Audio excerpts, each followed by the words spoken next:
இன்று தமிழ்நாடு முதலமைச்சர் மாண்புமிகு விஜய் அவர்களுக்கு பர்த்டே அன்னைக்கு பர்த்டேவை அவர் ஃப்ரீயா கொண்டாடி இருக்கலாம். கடந்த வருடம் வரைக்கும் அப்படிதான் கொண்டாடி இருப்பாரு. இன்னைக்கு வந்து அசம்பிளி வேற வச்சுட்டாங்க. என்னத்த அலுவல் ஆய்வு கூட்டம் நடத்தினாங்க? முதலமைச்சருக்கு பர்த்டே வருது, அன்னைக்கு ஒரு லீவ் விடுறது இல்லையா? இன்னைக்கு கேக் எல்லாம் கொண்டு வந்துட்டாங்களாம். கொண்டு வந்த கேக்கை இன்னைக்கு வெட்ட வேணாம் அப்படின்னு திருப்பி அனுப்பிச்சிட்டார். ஏன் திருப்பி அனுப்பிச்சிட்டாருங்கிறதுக்கு அப்புறம் உள்ளுக்குள்ள நடந்ததையெல்லாம் லைவ்ல பார்க்கும்போது தான் ஏன் அவர் கேக்கு திருப்பி அனுப்புனாருன்னே தெரியும். சொன்ன காரணம் வந்து திருவள்ளூர்ல இறால் கம்பெனி ஒன்றுல விஷவாயு தாக்குதல்ல பலியாயிட்டாங்க, அதனால நிறுத்திட்டாங்க. சரி, உள்ள போனாங்க, இதுக்கெல்லாம் பதில் சொல்லுவார்களா என்று பார்த்தால் இன்னைக்கு நடந்தது முழுக்கவே கிட்டத்தட்ட ஒன் மேன் ஷோ. எதிர்க்கட்சி தலைவருக்கான நேரமாக தான் இருந்துச்சு. ஆளுநர் உரை மீது எதிர்க்கட்சி தலைவருடைய விமர்சன உரை, அதற்கு முதல் போட்ட அமைச்சர், மற்ற இன்னொரு 2 அமைச்சர், பேச தெரிந்த அமைச்சர்கள் 3 பேர் வச்சிருக்காங்க. அவை முன்னவர் இருக்காரு. அவை முன்னவர் அவ்வளவா எழுப்பி விடுறது இல்லை. அவர் வந்து அதிமுக காலத்திலிருந்தே அவர் அண்டர்டாகா தான் இருந்து பழக்கப்பட்டவருங்கிறனால இவங்க 2 பேர் தான் மாத்தி மாத்தி பேசிட்டு இருந்தாங்க. ஒரு மாதிரி சிறப்பா முடிஞ்சதுன்னு வைங்க. பர்த்டே பாய் வழக்கமா சட்டசபையில் என்ன செய்வாரோ அதை மட்டுமே செய்தபடி அமைதியாக அமர்ந்தார். இன்னைக்கு சிரிக்க வச்சுட்டாங்க. பிரேமலதா விஜயகாந்த், அண்ணன் OPS, அண்ணன் தங்கம் தென்னரசு இவங்கெல்லாம் சேர்ந்து கொஞ்சம் சில காமெடி எல்லாம் பண்ணி அவரை கலைஞர் காலத்து சட்டசபை மாதிரி பண்ணி சிரிக்க வச்சுட்டாங்க. மற்றபடி எல்லாம் சீரும் சிறப்புமா முடிஞ்சதுன்னு தான் சொல்லணும். குறிப்பாக வந்து OPS வந்து பாட்டில் வைக்கணும்னு சொன்னதுக்கு பாட்டில் வீட்டில் வச்சுருவாங்களா, அதனால் பட்டப்பாடு எனக்கு தான் தெரியுங்கிற மாதிரி அவர் சொன்னார். ஃபர்ஸ்ட் எடப்பாடி பழனிசாமி இந்த மேகதாது தீர்மானத்துக்கு எதிர்க்கட்சி தலைவர் கொடுத்த அந்த பரிந்துரையை அரசாங்கம் ஏற்றுக்கொண்டது, அதெல்லாம் ஏற்றுக்க முடியாது, அதுல பிரச்சனை இருக்கு, அது எங்கிட்ட கேட்டுதான் பண்ணணும்னு பேச ஆரம்பிச்சிருக்காரு. அதை வந்து அவருடைய ஆடியோ கேட்காமல் சபாநாயகரும் எடப்பாடி பழனிசாமி மட்டும் பேசிக்கிற மாதிரியான இது வந்துச்சு. முதல் கொஞ்ச நேரம் அவங்களுக்கு என்ன பிரச்சனைனா, சபாநாயகர் பேசுவது, அமைச்சர் பேசுவது, முதலமைச்சரை ஃபோக்கஸ் செய்வது, இதெல்லாம் செய்யலாம். இதுல இன்னொரு சிக்கல் அவர்களுக்கு என்ன ஆகுதுன்னா, டைம் முழுக்க சபாநாயகருக்கும் முதல் போட்ட அமைச்சருக்குமே போயிருது. சிஎம் ஏதாவது பேசினார்னா தானே அதை ஃபோக்கஸ் பண்றது. அவர் சிவனேன்னு உட்கார்ந்துட்டு இருக்காரு. சிவனேன்னு உட்கார்ந்துட்டு இருக்கிற மனுஷன் எத்தனை நேரம் காட்டுறது? அதுல லைவ் ஏன் காட்டப்படுறது இல்லைன்றதுக்கு வந்து சபாநாயகர் ஒரு விளக்கம் கொடுத்திருக்காரு. என்ன சொல்றாருன்னா, எதிர்க்கட்சி வரிசையில் இருப்பவர்கள் கிண்டல் செய்கிறார்கள். அதாவது தஞ்சாவூர் பக்கத்துல ஒரு எம்எல்ஏ இருக்காருல, அவர் அந்த முக இதெல்லாம் காமிச்சதை, இது சிவாஜியை தோக்கடிச்சு அதை வந்து மக்கள் பார்த்தாங்கன்னா குழந்தைங்களாம் பார்க்கும், கெட்டு போயிரும். அவருடைய உயர்கல்வித்துறை அமைச்சர் நேற்றுக்கு ஒரு மாரத்தான் நடத்தியிருக்காரு. பள்ளி குழந்தைகள் தான் மாரத்தானுக்கு போயிருக்கு. அதுல முதல்ல வந்த வீடியோ, வைரலான வீடியோ என்னன்னா, அவர் வந்து வாடி வாடி வாடி கைப்படாத CD என்னும் தத்துவ பாடலுக்கு ஆடுறாரு. தப்பு இல்ல, ஆட வேண்டியது. காங்கிரஸ் இத்தனை வருஷம் கழிச்சு ஒரு கபி கபி நடந்திருக்கு, ஆடுங்க, நீங்க யாரு கூட ஆடுறீங்க, அதெல்லாம் பிரச்சனை இல்லை, அதெல்லாம் நாங்களும் ரசிக்கிறோம். அதற்கு பிறகு அவர் இன்னொரு காரியம் பண்ணார். அதை எடுத்து பேசுவதற்கு கூட அரசியல்வாதிகள் தயங்குகிறார். அந்த வீடியோவை பார்த்தா, இன்னும் சொல்ல போனா, திண்டுக்கல் சீனிவாசன் இருந்தப்போ ஒரு ஆய்வுக்கு போன போது செருப்பை கழட்டி விட்டார் உள்ள நடக்கும்போது. அதை வந்து ஒரு ஆளை வந்து எடுக்க வச்சாப்ல. அதற்கெல்லாம் கூட பயங்கரமான கடும் விமர்சனங்கள் இருந்தது. இந்த மாதிரி செய்யலாமான்னு. ஒரு சேர் பிளாஸ்டிக் சேரா போட்டா அதை 4 நாள் பேசியிருக்காங்க. ஆனா பள்ளி குழந்தைகளை இப்படி தொடலாமா? ஏன்னா இவர் வந்து பகவந்த் கேசரியுடைய ரீமேக் நடிச்சு இப்ப கிளிப்பிங்க கூட ஆட் பண்ண முடியாது, அது கேஸ் போட்டுருவாங்க. அந்த படம் இன்னும் ரிலீஸ் ஆகாம இருக்கு. ஜனநாயகன் படத்துல இந்த பேட் டச் பத்தி முக்கியமான ஒரு போர்ஷனே இருக்கு. இவரே பாடம் நடத்துவார். பள்ளிக்கூடத்துடைய மேடையில் ஏறி நின்று குழந்தைகளுக்கு பேட் டச் குட் டச்னா என்னன்னு சொல்லி தரணும், இப்படி பண்ணுனா அம்மா கிட்ட சொல்லணும், அம்மா இதை பார்த்துக்கிட்டு சும்மா இருக்க மாட்டா, அடி வெளுத்துருவா இல்ல அப்படின்லாம் வந்து பாடம் எடுக்கிறார். விஜயே எடுப்பார் அந்த படத்துல. பார்த்துருக்கேன், ஒரிஜினல் படத்தை நான் பார்த்துருக்கேன். அப்போ இதையெல்லாம் யாருக்கு இவர் சொல்லி தரணும்? ஓரியன்டேஷன் கிளாஸ் போட்டாங்கல்ல எம்எல்ஏக்களுக்கு சொல்லி. இவர் நீங்களே பாருங்க, இந்த வீடியோவை பார்த்தால் எவ்வளவு கேவலமா இருக்கு. அந்த குழந்தைங்களுடைய முகத்துல அதுங்களால சொல்லவும் தெரியல. இது யாருமே பண்ண மாட்டாங்க. தெரியாத ஒரு நபர் வந்து கைகால் அமுத்தி விடுறேன், சொடக்கு எடுக்கிறேன், நீ விடுறேங்கிறதெல்லாம் பண்றதை எப்படி சுற்றி இருப்பவர்கள் சகித்துக் கொள்கிறார்கள்? சுற்றி இருக்கக்கூடிய ஒருத்தனுக்கு கூட இதில் இருக்கக்கூடிய கேவலங்கெட்ட தன்மை புரியவில்லையா? இதையெல்லாம் தமிழ்நாடு முழுக்க பார்க்கிறார். இதற்கு மேல் விளக்கி சொல்லுவதற்கே சங்கடமா இருக்கு. உண்மையில இது வேற எந்த ஆட்சியிலாவது நடந்திருந்தால் தமிழ்நாடு முழுக்க அடுத்த 10 நாளைக்கு மிகப்பெரிய பேசுபொருளா இருக்கும். முதலமைச்சர் நேரடியாக இதற்கு மன்னிப்பு கேட்கக்கூடிய இடத்துக்கு கொண்டு சென்றிருப்பார். இல்ல பிஜேபி கொண்டு செல்லக்கூடிய ஆட்கள் யாருன்னா, நியூஸ் மினிட் மாதிரியான ஆட்கள், பிரபல ஃபெமினிஸ்டுகள், புரட்சிகரமான ஆக்டிவிஸ்டுகள். அவர்கள் அத்தனை பேர் கண்ணிலும் இது படுது. ஆனா யாருமே இப்ப வரைக்கும் அதை பத்தி பேசுறது கிடையாது. பிஜேபிக்கு இல்லாத இம்யூனிட்டி வந்து இவங்களுக்கு இருக்கு. தாவேகாக்கு வந்து திருநங்கைகள் இருக்கு. போராட்டம் நடந்துச்சுல, அவங்க பூரா ரிமாண்டு வெளியில நியூஸ் வந்து சார். முன்னாள் நாள் ஆலந்தூர் கோர்ட்ல வந்து பெயிலுக்கு நின்றுட்டு இருக்காங்க. வெளியில 300-400 பேர் திருநங்கை நினைக்கிறாங்க. திருநங்கைகளை கைது செய்து ரிமாண்ட் செய்திருந்தால் அது எவ்வளவு பெரிய பிரச்சனையாக திமுக ஆட்சியாக இருந்திருந்தா என்ன ஆயிருக்கும்? இல்லை, இந்த வீடியோ வந்ததுனால இதை பற்றி நீங்கள் பேசிகிட்டு இருக்கீங்க. இன்றைக்கி ஃபுல்லாக சிஎம்மோட பிறந்த நாளுக்காக நிறைய பள்ளிகளில் வந்து இதே மாதிரி வாடி வாடி கைப்படாத சிடி பாட்டு போட்டு டான்ஸ் ஆடுறது, அது தொடர்பான கலை நிகழ்ச்சிகள் நடத்துறது, அதில் பரிசு வழங்குறது, அப்படி இப்படிலாம் இருக்குது. பள்ளிகளை நடத்தக்கூடிய தனியார் பள்ளி முதலாளிகளும் இதை வந்து ரொம்ப வரவேற்றுதான் செஞ்சிட்டு இருக்கிறாங்க. பொன்னேரியில் ஒரு பள்ளியில் பார்த்தீங்கன்னா ஒரு சாதனை செஞ்சுருக்கிறாங்க. குழந்தைகள் எல்லாம் வரிசையாக ஒரு விஜயுடைய முகம் மாதிரி வழக்கமா தேசிய கொடியே இப்படி பண்ணுவாங்க. நான் அங்க பார்த்த வரைக்கும் அதுதான் நடந்திருக்கு. ஏரியல் வியூல பார்த்தா தேசிய கொடி தெரியும். இப்ப விஜய் தெரிகிறார். இல்ல, இதுல என்ன பிரச்சனை அப்படின்னு தான் ஒரு தற்கொலை வந்து கேள்வி எழுப்புறோம். இதுல என்ன பிரச்சனை? அவர் தமிழ்நாட்டுக்கு முதல்வர், அவருடைய பாடல்களை வந்து பள்ளிகளில் குழந்தைகள் கேட்கறது என்ன பிரச்சனை? குழந்தைகள் விரும்பி தானே கேட்கிறாங்க அப்படின்னு தான் கேட்குறாங்க. டீச்சர்ஸ் குறிப்பா டீச்சர்ஸ் இதில் ரொம்ப ஆர்வம் செலுத்துறாங்க. குழந்தைகளோட நடனம் ஆடுவது, விஜய் பாட்டுக்கு நடனம் ஆடுவது, இதெல்லாம் அவங்க ஒரு ஜாலியாக பண்ணிட்டு போகிறாங்க. உங்களுக்கு என்ன பிரச்சனை? ஏன் திமுக காரங்க ஒரு மாசமாக ஒப்பாரி வச்சுக்கிட்டே இருக்கிறீங்க? நாங்களாம் சந்தோஷமா இருக்கிறது உங்களுக்கு புரியலையா அப்படின்னு சொல்லி தான் கேட்குறாங்க. அதுக்கு ஒரு சோசியல் அக்செப்டன்ஸை உருவாக்குறாங்க, அதை நார்மல் ஆக்குறாங்க. இது வரைக்கும் திமுகவோ அதிமுகவோ ஆண்ட காலத்தில் இப்படி பள்ளி குழந்தைகள் மத்தியில் தேர்தல் பிரச்சாரம், அரசியல் கட்சியுடைய பிரச்சாரம் நடந்திருந்தால் அது நார்மலாக பார்க்கப்பட்டிருக்காது. குழந்தைங்களை படிக்கிறக்கு அனுப்புறமா இதுக்கு அனுப்புறமா என்கிற கேள்வி வந்திருக்கும். இன்றைக்கு இந்த குழந்தைகள் இதுங்களோட வயசு, இதுங்களுடைய பெத்தவங்களுடைய வயசு இருக்கு பாத்தீங்களா, அதுவும் 30 to 40 தான் இருக்கு. இவர்கள் அத்தனை பேரும் குருதிப்புணல் படத்துல சொல்ற மாதிரி சினிமா பார்த்து சீரழிஞ்ச ஒரு சமூகத்துடைய பிரதிநிதிகள். இவங்களுக்கெல்லாம் அது ரொம்ப அக்செப்டபிளா இருக்கு.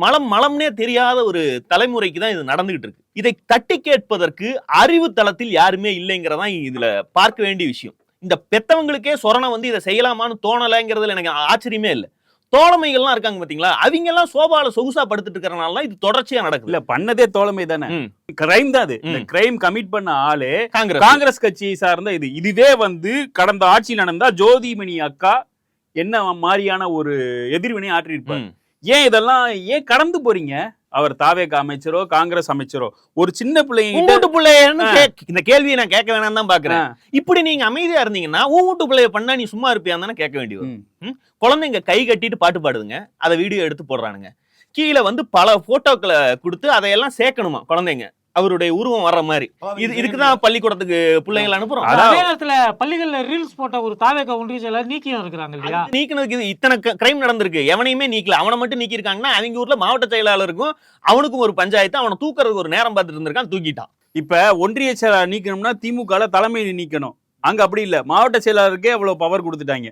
இன்னொரு ஒன்றிய செயலாளர் கூட நீக்கலாம், அந்த அளவு இருக்கு தாவேகாவோட ஜனநாயகம். இவங்க ஸ்கூல் இந்த மாதிரி விஷயங்கள்ல இந்த கந்தரவளம் நடந்துட்டு இருக்கு இல்லையா, காலை உணவு கிடைக்காம பிள்ளைகளுக்கு வந்து பிஸ்கெட் போட்டிருக்காங்க. அந்த ஸ்ரீவைகுண்டம் ஏரியாவில் அது பிஸ்கெட் வந்து ஒரு வாத்தியார் வாங்கி கொடுத்துருக்காரு. பிள்ளைய நம்பி வந்துருச்சுகளே, சாப்பிடாம வெறும் வயிற்றோட மதியம் வரைக்கும் உட்காந்துருக்கணுமே சொல்லி அவர் ஏதோ வாங்கி கொடுத்துருக்காரு. அவருக்கு வந்து ஏதோ மெமோ கொடுத்துருக்காங்க, விளக்கம் கேட்டிருக்காங்க. ஆமா, எப்படி நீ பிஸ்கெட் வாங்கி கொடுக்க போச்சு? அதுங்களை பசியோட விட்டுருந்தா இந்த நியூஸ் வந்திருக்காதுல்ல, அவங்க அப்படி யோசிக்கிறாங்க. இல்லை, இது இந்த மாதிரியான ஒரு காலை உணவு திட்டத்தை வந்து திமுக தலைவர் வந்து முதலமைச்சராக பார்க்க வரும்போது சொல்றாரு. அதுக்கு ஒரு எஸ்ஓபி இருக்குது, ரொம்ப ஃபாலோ பண்ணி பண்ணுறோம். அதை கொஞ்சம் அந்த திட்டம் நல்ல திட்டம், அதை கொஞ்சம் கவனமாக பாருங்கள், ஏதாவது சொல்லுங்கள், அறிவுரை சொல்லுங்கள் கேட்டதுக்கு சொல்லியிருக்காரு. இந்த மாதிரி திட்டம் போட்டிருக்கேன், கொஞ்சம் பார்த்துக்க அப்படின்னு சொல்லியிருக்காரு. அதை கேட்டுட்டு போய் தான் வந்து இந்த லட்சணத்தில் இருக்குது. இன்னொரு பக்கம் பார்த்தீங்கன்னா ஸ்கூலுக்குள்ளே நடந்து உள்ளுக்குள்ளே போய் கொடி கட்டுறது எல்லாமே கிட்டத்தட்ட வந்து ஒரு ஆர்எஸ்எஸ் சாகா நடத்துவாங்க பார்த்தீங்களா, அதனுடைய எல்லா அம்சங்களும் இவங்கள்ட்ட இருக்குது. இப்போ இருக்கக்கூடிய இளைஞர்களை சினிமா வெறியால திரட்டி சாதிச்சாச்சு, ஆட்சியவே பிடிச்சாச்சு. இதற்கு அடுத்து வரக்கூடிய தலைமுறையும் எந்த அளவுக்கு மில்க் பண்ண முடியும் அப்படிங்கிற இடத்துக்கு போயிட்டாங்க. அதை இவர்கள் நிறுத்த மாட்டார்கள். அவங்க வந்து ருசி கண்டவர்கள், அதை ஒரு ஆயுதமா பயன்படுத்துறாங்க. தேர்தல் அப்போ குழந்தைகளை கிண்டர்ஜாய் மாதிரி போய் அடம் பிடிச்சு வாங்குன்னு சொல்லதுக்கே கண்டிக்காத தமிழ் சமூகம், அறிவு சமூகம் இதையெல்லாம் எந்த காலத்திலையும் கண்டிக்காது. இதுதான் நார்மல் ஆக போகுது. இது 10 வருஷம் 15 வருஷத்துல ஒரு தரிகெட்ட ஒரு தலைமுறையை உருவாக்கி விடுவாங்க. தமிழ்நாட்டில் இதுதான் முதல் தடவை நடக்குதுன்னு நினைக்கிறீங்களா? இதுக்கு முன்னாடி வந்து எம்ஜிஆர் பிறந்த நாளுக்கு எம்ஜிஆர் ஜெயலலிதா பாட்டு போட்டு அதெல்லாம் வந்து எல்லாரும் பாடிக்கிட்டு கிட்டிக்கிட்டுலாம் சந்தோஷமாக தான் கொண்டாடிட்டு இருந்தாங்க. அதோடைய ஒரு நீட்சி தானே இது. இல்ல, அது நீட்சின்னா அது ஸ்கூலுக்குள்ள போயிடுறாங்க இப்போ. அது வந்து இவங்க ரோட்டில் பாட்டு போடுறது, பிள்ளைகளுக்கு மிட்டாய் கொடுக்குறது, காலையில் ஸ்கூலுக்கு போகிற பிள்ளைகளுக்கு மிட்டாய் கொடுக்குறதுன்னு இருந்தது. இப்போ என்ன பண்ணுறாங்க, ஸ்கூலுக்கே போய் மிட்டாய் கொடுக்குறது. உச்சகட்டமா ஹைகோர்ட்டுக்குள்ளேயே பேனர் வச்சுட்டாங்க. எம்ஜிஆர் பாட்டுல கூட பாட்டு நல்லா தாங்க இருக்கும். அவரு உள்ள செய்யறது கொஞ்சம் இதா முன்ன பின்ன இருந்தாலும் கூட இது பாட்டே கைப்படாத சீடின்லாம் வருது. இதுல இருந்து என்னத்தை கத்து கொடுக்க போற? அதுதான் இதுல இருக்கக்கூடிய பிரச்சனை. பாட்டு பத்தாது, அண்டால கொண்டா நான் குடிக்கணும்னு பாடி இருக்காரு அவரு. ஆனா ஒண்ணு பண்றானுங்க, இதனுடைய விளைவுகள் இப்ப தெரியாது, இன்னும் 10 வருஷம் கழிச்சு தெரியும். கேசட்ல எம்ஜிஆர் தத்துவ பாடல்கள் அப்படின்னு தத்துவம் சொல்லியே ஒரு பாட்டு பாடு. இவருக்கு என்ன தத்துவ பாட்டு இருக்கு? இப்ப இந்த கூத்தையெல்லாம் பார்த்து வராத கெட்டு போகாத சமூகம் வந்து சட்டசபையில இவங்க தலைவரை கிண்டல் பண்றத பார்த்து கெட்டு போயிரும். அதனால நாங்க லைவ தூக்கணும். இல்ல, அவங்க கேக்குறது என்ன, லைவ் இதுக்கு முன்னாடி நீங்க மட்டும் ஃபுல்லா போட்டுட்டு இருந்தீங்களான்னு கேக்குறாங்கல்ல. அதுக்கு நம்ம கிட்ட என்ன பதில்? அதுக்குதான் நீ வந்திருக்கல. அது ஒரு பிரச்சனையா சொன்னது யாரு? இல்ல, 75 ஆண்டு காலமாக லைவே போடல யாரும். ஜேசிடி பிரபாகர் தான் லைவ் போடுறாரு அப்படிங்கறது அவங்களுடைய ஒரு கிளைமா இருக்கு. அதான் நேத்து ஏன் போடல, இன்னைக்கு ஏன் போட்டாங்க அப்படிங்கிற, நேத்து ஏன் போடலைங்கிறதுக்கான விடை இன்னைக்கு போட்டதுல தெரிஞ்சிருச்சு. இன்னைக்கு நடக்கிறதெல்லாம் பார்த்தா இன்னைக்கு உள்ள சபையில் நடந்த வீடியோக்கள்லாம் நாளைக்கு சமூக வலைதளங்கள்ல உழவும் போது யாரு டம்மி பாவான்னு மக்களுக்கு போய் தெரியும். இல்ல, ஆதவர்ஜுனா நல்லா தான் பேசுறாரு, ராஜ்மோகன் நல்லா தான் பேசுறாரு, இப்படிதான் மக்கள் நினைப்பாங்க. ராஜ்மோகன் பேசினப்ப நினைக்க மாட்டாங்களே. ராஜ்மோகன் பேசினப்ப எதிர்த்துல யாருமே இல்ல, எல்லாரும் கிளம்பிட்டாங்க. அவங்க போனதுக்கு அப்புறம் தான் கிளம்பிட்டாங்க. பேசுனாங்களா இல்லையா? இதுக்கு முன்னாடி எல்லாம் நீங்க பேசுனீங்கன்னா போய் ட்விட்டர்ல ஆன்சர் போடுவாங்க. இப்போ நேரடியா சட்டமன்றத்திலே பேசுனாங்களா இல்லையா? அதுலயும் ஒரு பிரச்சனை என்னன்னா, கொஞ்சம் ஏறி அடிச்சு எதையாவது பேசுனா மேஜையை தட்டுறதுங்கிறது வந்து முதலமைச்சர் பேரை சொல்லும் போது தட்டணும், அல்லது முதலமைச்சர் பேசும்போது தட்டணும். ரெண்டும் இல்லாம இவங்க பதிலடி கொடுக்கறக்கெல்லாம் தட்டுனா அவர் இன்செக்யூரா ஃபீல் பண்ணிடுவாருங்கிற ஒரு சிக்கலும் இருக்கு. இன்னைக்கு ஒரு கொடுமை நடந்தது. அந்த 110 விதியில இன்னைக்கு இறந்தவங்களுக்கெல்லாம் எதனால இறந்தாங்கன்னு வந்து அந்த தொழில் பாதுகாப்புத்துறை அமைச்சரா அவர் வந்து படிக்கிறாரு.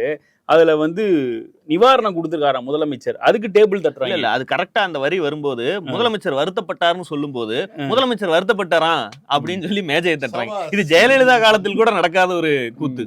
அந்த எடப்பாடி எதிர்த்த விஷயம், எதிர்க்கட்சி தலைவர் சொன்ன திருத்தத்தை எதுக்கு தீர்மானத்துல சேர்த்தீங்க அப்படின்னு அதுக்கு வந்து வெளியில முன்னாள் அமைச்சர் தங்கம் தென்னரசு வந்து விளக்கம் சொல்லியிருக்காரு. என்ன சொல்லியிருக்காருன்னா, இதுவரை 2018 இதோட தீர்ப்பு வந்து ஃப்ரீஸ் ஆயிடுச்சு. இப்போ நடக்கிறது வந்து புதிய வழக்கு, நதிநீர் வழக்கு. இதுக்காக புதுசாக ஒரு ஆணையம் அமைக்கணும்ன்றது தான் வந்து உச்சநீதிமன்றத்தோட தீர்ப்பும் சொல்லுது. மார்ச் 2026 அனைத்து கட்சி கூட்டம் திமுக ஆட்சி காலத்தில் நடந்தாலையும் அதில் தான் பண்ணியிருக்கு. இதுதான் ஸ்ட்ராட்டஜி. அவங்க சொல்ற ட்ராப்ல நம்ம விழக்கூடாதுன்றத விளக்கம் சொல்லியிருக்காரு.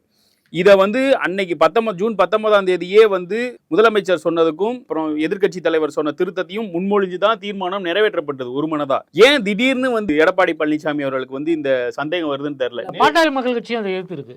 பாட்டாளி மக்கள் கட்சி என்ன சொல்லுதுன்னா, மீண்டும் இன்னொரு நடுவர் மன்றம்னு போனோம்னா அது இதனுடைய உரிமைகளுக்கு மீண்டும் ஒன்றிய அரசை சார்ந்து இருக்கக்கூடிய ஒரு நிலைமைக்கு கொண்டு போய் விடும். அது ஒரு ட்ராப் அப்படின்னு அவங்க சொல்றாங்க. எனக்கு தெரிஞ்ச எடப்பாடி பழனிசாமிக்கும் அன்புமணிக்கும் இந்த விஷயத்துல ஒரே இதாதான் இருக்கும்னு தோணுது. இடதுசாரிகளும் வந்து சொல்லிருக்காங்க. அவர் வந்து மேடையிலே பேசுறாரு. அவருடைய பிரச்சனை என்ன, சண்முகம் தோழர் என்ன சொல்றாருன்னா, இப்படி ஒன்றை கொடுத்தாங்கல்ல, எதிர்க்கட்சி தலைவர் கொடுத்த முன்மொழிந்த அந்த தீர்மானம், அந்த பரிந்துரையில என்ன இருக்குன்னே எனக்கு தெரியல, அப்ப நான் என்ன சொம்பையா அப்படின்னு கேக்குறாரு. அது வாஸ்தவமான கேள்விதான். எம்எல்ஏக்களுக்கு தானே தெரியணும், இவருக்கு எதுக்கு தெரியணும்? இவங்க கட்சிக்கு எம்எல்ஏ இருக்குல்ல, அவங்க கட்சி எம்எல்ஏக்கள் சட்டமன்றத்துல எல்லாம் பேசியிருக்கணும். அவங்களுக்கு தெரியலங்கிறத அவர்கிட்ட சொல்லியிருக்காங்க. அவர் அதை போய் மேடையில பேசுறாரு. அதுவும் என்ன சொன்னாரு, இன்னைக்கு சட்டசபை கூடின உடனே அதை நான் மறுத்து அதுக்கு விளக்கம் அளிக்கணும்.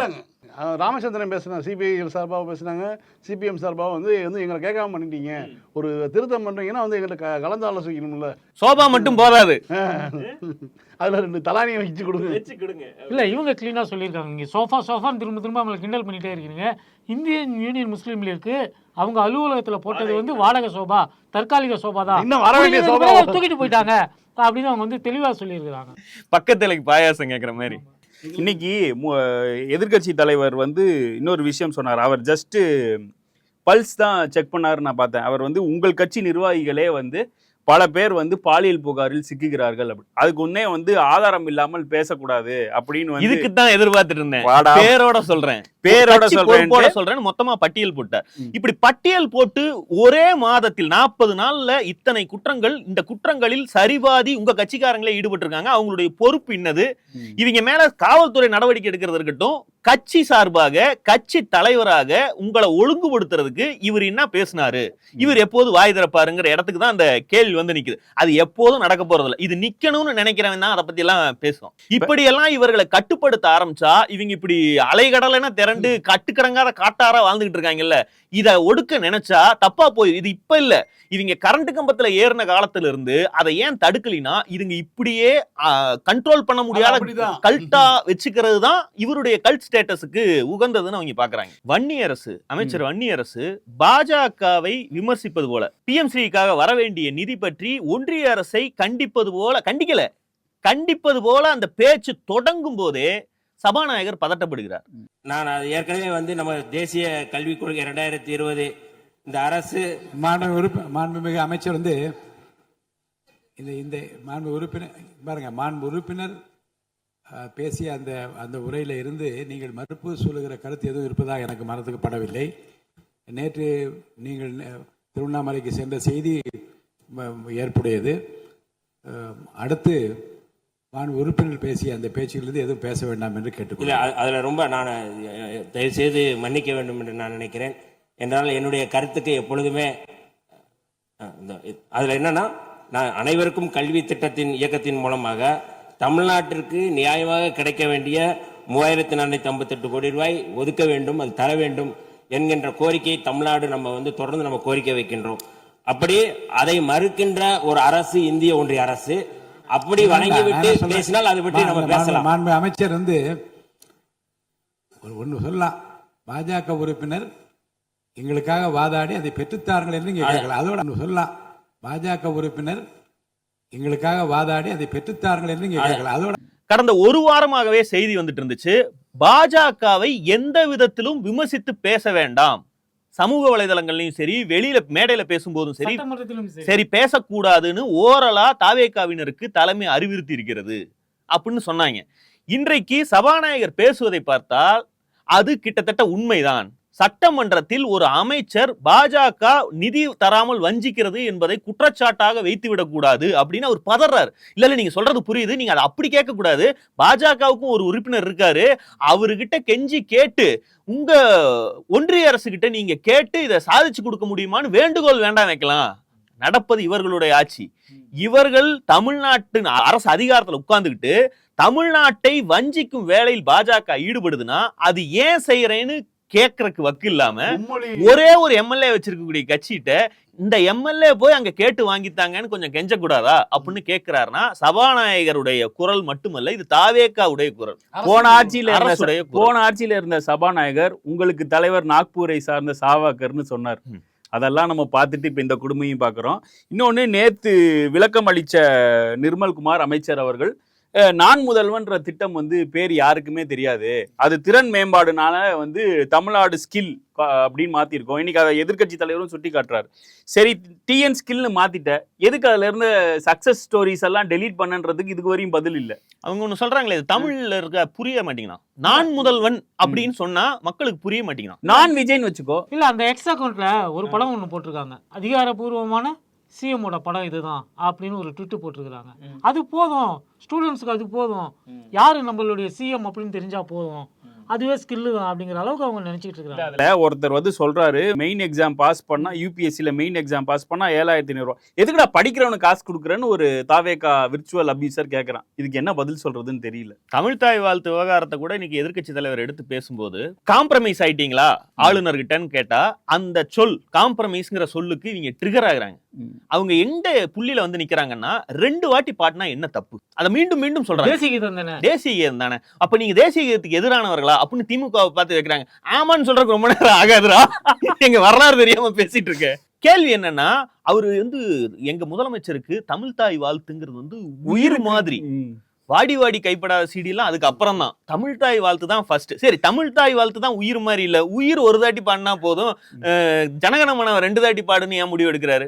உயிரையும் 2 வாட்டி பாட வேண்டியதானே? இப்ப இப்படி கேள்வி கேட்டா அவர் அப்படித்தானே பதில் சொல்லுவாரு. அவ்வளவு உயிரா நினைக்கிறவங்க 2 வாட்டி பாடணும்னு முடிவு எடுத்துட்டீங்க. திமுக அளவுக்கு எதுக்கு தலைக்கு ஒரு சீவக்காய் தாடிக்கு ஒரு சீவக்காய் எதுக்குன்னு கேட்பதற்கு உங்களால முடியல. அண்ணா கேட்ட மாதிரி பெரிய கதவுலயே 2 போக வேண்டியதானே, அது எதுக்கு 2 கதவு சின்ன கதவுன்னு கேட்கறதுக்கு உங்களுக்கு துப்பு இல்ல, புரியுது. அதை 2 தாட்டி பாட சொன்னதை ஏத்துக்கிட்ட நீங்க இதையும் 2 வாட்டி பாட சொல்லி கேட்டிருக்கலாமே, உயிர் தானே அப்படின்னு கேட்டா அதுக்கு இவங்க கிட்ட பதில் கிடையாது. இணக்கமா போகலாம் அப்படின்னு சபாநாயகரும் சொல்றாரு. அதான் இன்னொன்னு சொல்றாங்கங்க, இது வரைக்கும் திமுக ஆட்சியில தேவையில்லாத பிரச்சனை இதுதான், தேவையில்லாத பிரச்சனை இவங்க சொல்றது வந்து தமிழ்தாய் வாழ்த்து பிரச்சனை. இந்த பிரச்சனையை கிளப்பி தமிழ்தாய் வாழ்த்தையே பாட முடியாம பண்ணிட்டாங்க. இதுக்கு பதில எதிர்க்கட்சியான திமுக சொல்றதுக்கு முன்னாடி சபாநாயகரே கேட்டாரு. கடந்த 3-4 வருடங்களாக தமிழ்தாய் வாழ்த்து இங்க பாடப்படல. ஆளுநரை எதிர்த்தீர்கள், வெளிநடப்பு செய்தீர்கள். மாண்புமிகு அமைச்சர் அவர்கள் ஒண்ணு தமிழ்தாய் வாழ்த்து பாடப்பட்டது. இல்ல பொய் சொல்லாதீங்க, அவங்க ஆட்சியிலையும் தமிழ்தாய் வாழ்த்து பாடுனாங்க. அதுக்கு இவர் பதில் ஆளுநரை வச்சுட்டு பாடலையில. தமிழ்தாய் வாழ்த்து தமிழ்தாய்க்கு பாடுவதா, ஆளுநர் உட்கார்ந்து அந்த பாட்டை ரசிக்கணுங்கிறக்காக பாடுறதா? ஃபேக்சுவலி ஆளுநரை வச்சுதான் பாடினது. அதுக்கப்புறம் உடனே எனக்கு தேசிய கீதத்தை பாடணும்னா ஆன முடியாது, கடைசியா தான் பாடுவோம் போயிட்டா. இல்ல, இந்தியாவுல பல்வேறு மாநிலங்கள்ல இது தமிழ்நாட்டுக்கு மட்டுமான மரபு இல்ல, பல்வேறு மாநிலங்கள்ல இப்படி ஒரு மரபே கிடையாது. அதை ஏன் தமிழ்நாட்டுல செஞ்சு பார்க்கணும்னு ஆளுநர் ரவி ஆகட்டும் அருளேகர் ஆகட்டும் எதுக்கு நிர்பந்தப்படுத்துகிறார்கள்? நீங்க முதல்ல பதவியேற்ற போது என்ன பதில் சொன்னீங்க? அது அவருடைய டெரிட்டரி, ஆளுநர் மாளிகை, அங்க அவர் விருப்பப்படி பாடுறத நம்ம போய் தடுக்க கூடாது, ஏத்துக்கிட்டோம். உங்க டெரிட்டரிக்கு வந்து அவர் சொல்றதையே செய்றீங்கன்னா, நம்ம டெரிட்டரியில வந்தே மாதரம் பாடல, அது முதல்வருக்கு கிடைச்ச ஒரு வெற்றி தான். அது உண்மைதான். அதுக்கப்புறம் கரண்ட் கட் பிரச்சனையை வந்து சொல்றாரு. தமிழ்நாட்டிலே நம்பர் 1 சட்டமன்ற தொகுதி என்றால் பெரம்பூர் தான். அதுவும் எதுக்குன்னா பவர் கட்டுக்கு தான். உள்ள வந்தா பவரடி அந்த பாட்டெல்லாம் பாடி வேற சொல்றாரு. உடனே நிர்மல்குமார் எந்திரிச்சு அதுக்கு காரணம் இதை திருடுறாங்க, வியூஸ் பிடிக்கிறாங்கன்னா அதுக்கு வந்து இல்ல, நிர்மல்குமார் என்ன சொல்றாருன்னா, நீங்க கரண்ட் போகுதுன்னு சொல்றீங்க, ஏன் போகுதுன்னு நாங்க தினசரி அறிக்கை விட்டுட்டு இருக்கோம் சார் அப்படிங்கிறாரு. உன் அறிக்கையை வச்சு சுருட்டி சரிவிக்க முடியும், அந்த அறிக்கையை வச்சு காத்து வராதேப்பா. போகுதுன்னு இல்ல, எங்கெல்லாம் போகுதுன்னு டேஷ்போர்ட்ல போடுறாங்களாம். அதை வச்சு என்ன, அதை எதுல பாக்குறது? இவங்க எல்லாம் விடிய விடிய உட்கார்ந்து தூங்காம கரண்டே இல்லையே, அந்த டேஷ்போர்டை எப்படி பாக்குறது? இல்ல, அதை பாக்குறதுனால காத்து வரப்போதா? 40 நாளா தொடர்ச்சியா கரண்ட் கட்டு நடந்துகிட்டே இருக்கு. கரண்ட் எப்ப வரும்னு ஒரு டென்டேட்டிவா ஒரு டேட்டா சொன்னா இது இந்த நாள்ல சரியாக போகுது அப்படின்னு சொல்லலாம். இன்னொரு கேள்வி, வெள்ளரிக்கை வரப்போகுது இல்ல, வெள்ளரிக்கை கரண்ட் இல்லையங்க, வெள்ளரிக்கை வச்சு எழுதி இருக்குங்க, வெள்ளரிக்கை எடுத்து விரிசிருக்கீங்களா? ஆட்சிக்கு இவங்க வந்ததுக்கு அப்புறம் தான் கரண்ட் கட்ட ஆரம்பிக்குதுன்னா அப்ப என்ன காரணம்? 2 அக்யூசேஷன் நிர்மல்குமார் வைக்கிறாரு. ஒன்னு வந்து ஆட்கள் பற்றாக்குறைன்னு. அதுக்கு வந்து முன்னாள் அமைச்சர் செந்தில் பாலாஜி என்ன சொல்றாருன்னா, எங்க ஆட்சியிலும் இதே ஆட்களை வச்சுதான் பண்ணோம், மின் தடை எதுவுமே இல்ல அப்படின்றாரு. இன்னொன்னு வந்து உனக்கு நலந்தானா வாசிக்க தெரியலன்னு சொல்லு. இன்னொன்னு ஃபியூஸ் கட்ட திருடுறாங்கன்னு. அதுக்கு வந்து அதே முன்னாள் அமைச்சர் எஸ் சிவசங்கர் என்ன சொல்றாருன்னா, ஃபியூஸ் கட்ட காலையில திருடுனா நைட்டு கரண்ட் கட் ஆகிற அளவுக்கு டைமர் கீமர் எதுவும் வச்சிருக்கீங்களா, புதுசா எதுவும் கண்டுபிடிச்சிருக்கீங்களான்னு கேட்கிறாரு. அடுத்தது ஃபியூஸ் கேரியர் திருடு போனதை சொன்னார். ஒரு சிறப்பான காட்சியை வெளியிட்டார். பகல் நேரத்தில் சிறப்பான வெயிலில் ஃபியூஸ் கேரியர் திருடப்படுகிறது. அப்ப திருடு போனது ராத்திரிக்கு தான் கரண்ட் ஆஃப் ஆகுது. எங்கேயோ சர்க்கியூட்டை கரெக்ட் பண்ணி வச்சு அதுல டைமர் வச்சிருப்பாங்க பிறகு. இங்க புடுங்கன்னா ராத்திரி 7 மணிக்கு மேலதான் அங்க கரண்ட் ஆஃப் மாதிரி டைமர் வச்சு ஃபியூஸ் கேரியர் எல்லாம் புதுசா வந்திருக்குதாங்கிறது எங்களுக்கே சந்தேகமா இருக்கு. பின்னாடி உட்கார்ந்து இருந்த அதிகாரி சட்டப்பேரவை ஊழியர் சிரிச்சுட்டாரு. இல்ல, திமுக ஆட்சிக்கு வந்தப்ப கூட தான் இதே மாதிரியான ஒரு இது பதில் தானே சொல்லப்பட்டது. அணில்கள்லாம் மேல ஏறி உயரம் கடிச்சிருக்கு அப்படின்னு சொன்னாங்க. இப்ப டான்ஜெட்கோ வந்து போட்டோவே போட்டாங்க, அணிலால் வந்து இந்த டிரான்ஸ்ஃபார்மர் பிரச்சனை வந்தது அப்படின்னு. எல்லாத்தோட கொடுமை, திருமாவளவன் ஒரு இக்கனை வச்சு விட்டாரு. பாசி ஆபீஸுக்கு வந்தாரு, ஆபீஸுக்கு வந்த நேரம் பார்த்து கரண்ட் போயிருச்சு, கரண்ட் இல்ல ஏசி இல்ல, ஆனா 1.5 மணி நேரம் என் கூட வந்து உட்கார்ந்து பேசிட்டு போனாருன்னு ஒரு ட்விட்டர் போட்டு விட்டார். இன்னைக்கு எதிர்க்கட்சி தலைவர் பேசும்போது இந்த பிரச்சனையில் அண்ணன் திருமாவளவனும் பாதிக்கப்பட்டு விட்டார். அமைச்சரவையில இடம்பெற்றிருக்கக்கூடிய விடுதலை சிறுத்தைகள் கட்சியுடைய தலைவரான அண்ணன் திரு தொல் திருமாவளவன் அவர்களும் பவர் கட்ல பாதிக்கப்பட்டிருக்கிறார். விடுதலை சிறுத்தைகள் கட்சியுடைய தலைமையகத்துக்கு முன்னாள் ஒன்றிய அமைச்சர் ப சிதம்பரம் அவர்கள் போயிருக்காரு. ஒரு உள்ள போனோடனே கரண்ட் கட் ஆயிடுச்சு. கிட்டத்தட்ட 1 மணி நேரம் 2 பேரும் இருட்டிலே உட்காந்து பேசியிருக்கிறாங்க. கரண்ட் வருமா வராதான்னு, ஏசி ஓடல, வேர்த்து கொட்டி 2 பேரும் பேசிட்டு இருந்திருக்காங்கன்னு அண்ணன் திருமாவர்களே பதிவு போட்டிருக்கிறார். திருமாவளவனும் பாசியும் வந்து 1.5 மணி நேரம் கரண்ட் இல்லாம உட்கார்ந்து இருட்டில் உட்கார்ந்து பேசிட்டு இருக்கக்கூடிய கொடூரமான ஒரு சிச்சுவேஷன் நடந்திருக்கிறது. அமைச்சர் பனையூர் ஹெட் ஆபீஸ்ல பேசும்போது இந்த பிரச்சனை நடந்திருக்கு. எனக்கு திருமாவளவனுடைய இந்த கருத்து, வன்னியரசு இன்னைக்கு பாஜகவை எதிர்த்து பேச தொடங்கியது, தோழர் சண்முகம் மேடையில வந்து எங்க கிட்ட கேட்காம எதையும் பண்ணக்கூடாதுன்னு சொல்லுவது, மறுபக்கம் பாமக சிக்னலை கொடுப்பது எங்கேயோ பிசிறடிக்கிற மாதிரி தான் எல்லா இடத்துலயும் ஒவ்வொரு ஊருக்கா பாமக தலைவர் அன்புமணி ராமதாஸ் வந்து போறாரு. வரலாற்றில் இல்லாத அளவு சிறப்புமிக்க தீர்மானம் அந்த ஜாதி சமூக நீதி கணக்கெடுப்பு. அப்படி இதே உருட்டு தான் நீ வந்து 10.5 அப்பையும் கொண்டு வந்த அப்படின்றத நம்ம பார்த்தோம். பர்த்டே விஷ் சொன்ன நேரங்கள்ல மட்டும்தான் திரும்பி ஒவ்வொருத்தரை பார்த்தும் கைகூப்பி வணக்கம் வச்சு மனிதன் சிரித்தார். மற்றபடி இவங்க கேட்ட கேள்விகளுக்கும் கொடுத்த ரிவீட்டுகளுக்கும் ஒரு ரீல்ஸ் இருக்கும்ல, பிறந்த நாள் கேட்க வந்து மெழுகுவத்தி ஊதுறான்னு சொல்லி ஊதும் போது தலைவர் தாங்க இல்லை, அது மாதிரி எதிர்கட்சி தலைவர் பேசும்போது பாய்ஸ் பர்த்டே பார்ட்டி எல்லாம் கொஞ்சம் அப்படி இப்படிதான் இருக்கும் இருக்குங்கிற மாதிரி ஆகி போச்சு. இல்ல அவர் எதுக்கு பேசணும் அப்படின்னு கேக்குறாங்க. எல்லாமே ஊழல ஒழிச்சாச்சு. பெரியப்பாவும் அதான் கேக்குறாரு. பேசி பேசிதாங்க நாட்டை சீரழிச்சிட்டீங்க. 60 வருஷமா எஸ்ஏசி சந்திரசேகர் வந்து மணிரத்னம் மாதிரி படம் எடுத்தவர். ஏன் இல்ல இப்படிதான் டயலாக் இருக்கும். இவரே பக்கம் இவரு வக்கீலா இருந்துட்டு பேசினா பரவாயில்ல, ஆலமரத்தடியில பிச்சை எடுத்துட்டு உட்காந்துருந்தாலே பக்கம் பக்கமா பேசுவாரு. இவர் சொல்றாரு நாட்டை வந்து பேசி பேசியே சீரழிச்சிட்டாங்க. நீதிக்கு தண்டனை. பாத்ரூம்ல செங்கல் உருவி கையை விடுறது மாதிரி படம் எடுத்துக்கிட்டு ஜூவில வர ரீசன்ட் கட்டுரைகள்னா பார்த்தா அங்க தாவேகாவோட பவர் ஹவுஸ்க்குள்ள ஒரு பெரிய ரிஃப்ட் போயிட்டு இருக்கு.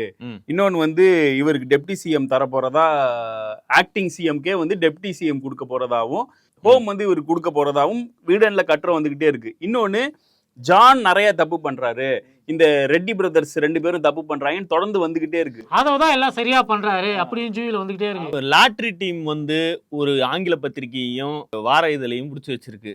இன்னும் ஒரு அந்த குரூப் வந்து இன்னும் 2 பத்திரிகைகளை புடிச்சு வச்சிருக்கு. அவன் டம்மி பாவா, சோவை நான் தான் ரன் பண்றேன்னு இவங்க எழுத, இவர் டம்மி பாவா, சோவை அவரு தான் ரன் பண்றாருன்னு அவங்க எழுத, இப்படி மாத்தி மாத்தி வாசிப்பதுதான் கடந்த 1 மாதமா தட்டுல நடந்துட்டு இருக்கக்கூடிய ஒரு மாற்றம். 1 மாசங்கிறது ஒரு யுகம் போன மாதிரி தான் இருக்கு. இன்னொன்னு, ஜேசிடி பிரபாகர் எத்தனை நாளைக்கு தாக்கு பிடிப்பாருன்னு தெரியல. இன்றைக்கு அவர் வந்து ஆதவர்ஜுனா பேச தொடங்கும் போதே இந்த குள்ளநரி பொய் சொல்லக்கூடாது, திருடக்கூடாது அப்படிம்பாங்களே, எந்திரிக்கும் போதே நெட்டநரி பொய் சொல்லக்கூடாதுன்னு சொல்ல மாட்டாங்க. ஆக்சுவலா மற்றவர்கள் யாராவது பொய்ன்னு சொன்னா கூட பொய்ன்னு சொல்லாதீங்க, உண்மைக்கு புறம்பானதுன்னு சொல்லுங்க பேரவையில அப்படின்னு சொல்றதுதான் பேரவை தலைவருடைய வேலை. இவரே வந்து காண்டாயி இல்ல ஆதாரம் இல்லாம பேசாதீங்க, அதெல்லாம் தப்புன்னு 3-4 முறை இடைமறித்து ஆதவர்ஜுனாவை வந்து ஆஃப் பண்ணிட்டார். இதெல்லாம் வந்து எப்படி போய் சேரும்னு தெரியல. அதே மாதிரி பல்லவி கொடுத்த உரிமை மீறல் பிரச்சனை, அந்த ஒரு ஸ்கூல் திறப்பு விழாவில் போயிட்டு இந்தம்மா ஒரு கத்திரிக்கோலை வீட்டில் இருந்து எடுத்து போய் கட் பண்ணாங்க இல்லையா, அதில் தன்னுடைய உரிமையை வந்து மீறிட்டாங்க, மேயர் மீறிட்டாங்கன்னு சொல்லிட்டு அந்தம்மா ஒரு உரிமை மீறல் பிரச்சனை கொடுத்துருந்தாங்க. அதுவும் சபாநாயகர் வந்து தள்ளுபடி பண்ணிட்டார். எதிர்காலத்தில் இந்த மாதிரி பிரச்சனைகள்லாம் வரக்கூடாது அப்படிங்கிற மாதிரி சொல்லி தள்ளுபடி பண்ணிட்டார். புரோட்டோகால்னா என்ன அப்படின்னு ஒரு சின்னதாக ஒரு பாடம் எடுத்திருக்கிறாரு. ஆனால் ஒரு பாடம் வந்து பல்லவி பெயரை குறிப்பிடாமல் எடுத்திருக்கிறாரு. இதனால தான் பயிற்சி முகாம் அது இதெல்லாம் நடத்தணும் அப்படிங்கிற மாதிரி ஒரு சின்னதாக ஒரு குட்டு வச்சிருக்கிறாரு. நடந்ததுலேயே கொடூரமான விஷயம். ஏன்னா மேகதாது விவகாரம் தான் இந்த சட்டசபை கூட்டத்தொடரோட மைய புள்ளியே. இது தொடர்பாக பதிலளிக்க வேண்டிய துறை வந்து நீர்வளத்துறை. அது புஷி ஆனந்த் அவர்களிடம் இருக்கு. இன்னைக்கு அவர் பேசும்போது அன்னைக்கு பேசவே இல்லை. அவர் தொடர்பான துறைகளுக்கும் அவை ஆக்டிங் முன்னவர் தான் பதில் சொன்னார். முதல் போட்ட அமைச்சர் தான் அதுக்கும் பதில் சொல்றாருன்னு வைங்க. இன்றைக்கு தான் அவரை பேச விட்டாங்க. அவர் 117.25ன்ட்டாரு. சபாநாயகர் திருத்துறாரு, ஐயா அது 117.25 அப்படின்னா இவர் மறுபடியும் 117.25 தான் அப்படின்னா, ஐயோ ராமா வாங்காத, புள்ளிக்கு பிறகு வருவதை 2-5ன்னு தான் சொல்லணுங்கிற 3ஆம் கிளாஸ் கணக்கு பாடத்தை எல்லாம் எப்படி ஒரு கட்சியுடைய 2வது இடம், இந்த போர்ட்போலியோவுடைய 2வது இடம், அவர்கிட்ட எப்படி சொல்றது? அமைச்சர் அவர்கள் பேசுகிற போது 117.25 என்று சொன்னா 117.25 என்று எடுத்துக்கொள்ள வேண்டும். 125க்கு பதில் 177.25 என்று சொல்ல வேண்டும். 2.5 அதை அப்படி எடுத்துக்கொள்ளலாம். துரைமுருகன் இருந்த இடம் அது. இவர்கிட்ட புள்ளிக்கு அப்புறம் வர்றத தசம ஸ்தானத்துலதான் சொல்லணுங்கிறத எப்படி புரிய வைப்பது? ஓ அப்படியான்னு கேட்குற, ஓ அப்படிதான் சொல்லணுமா, ஓ இதுதான் ஆவா அப்படிங்கிற மாதிரி இருக்கு. எனக்கு என்னன்னா, இவரிடம் தான் தமிழ்நாட்டுடைய சரிபாதி மக்களுடைய நீர் தேவை, விவசாயிகளுடைய எதிர்காலம், காவிரி என்கிற தமிழ்நாட்டுடைய ஜீவாதார நதியுடைய தலையெழுத்தையே ஒப்படைத்திருக்கிறார்கள் தமிழர்கள். அப்படிங்கறதான் இதுல வந்து அவங்கள சிரிக்கிறதுக்கு இல்ல, இது இருக்கிறதுலே மிகப்பெரிய அவல நகைச்சுவைங்கிறது. ஜோக்கிஸ் ஆன் யூ. ஜோக்கிஸ் ஆன் யூன்னு தான் இருக்கு. மீண்டும் சந்திப்போம். லைக் பண்ணுங்க, ஷேர் பண்ணுங்க, சப்ஸ்கிரைப் பண்ணுங்க, கமெண்ட் பண்ணுங்க. பாய். பாலிடிக்ஸ் பேசலாம். பாலிடிக்ஸ்